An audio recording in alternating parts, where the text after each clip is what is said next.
Hey everyone, this is Chris and welcome to Wilcom Hatch Digitizer for Beginners. This course is brought to you by PATCHBOYDARB, Patches for the Culture.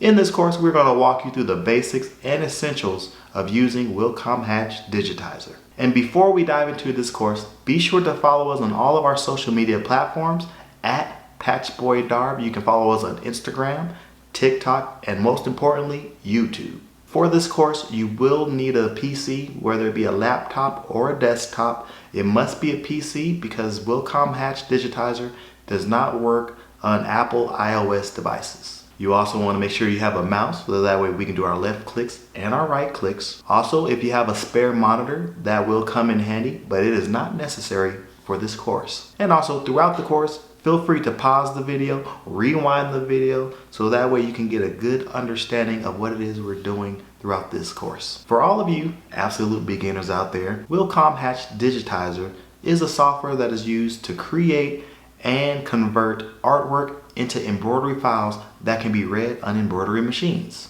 So whether you have a Brother machine like we do in the background, or you have a Bernina, or you have a Melco, or you have a Ricoma, or even a Baby Lock, this software can be used to create embroidery files that can be read on any machines with any type of format. So without further delay, let's go ahead and hop on our computer and start learning Wilcom Hatch Digitizer.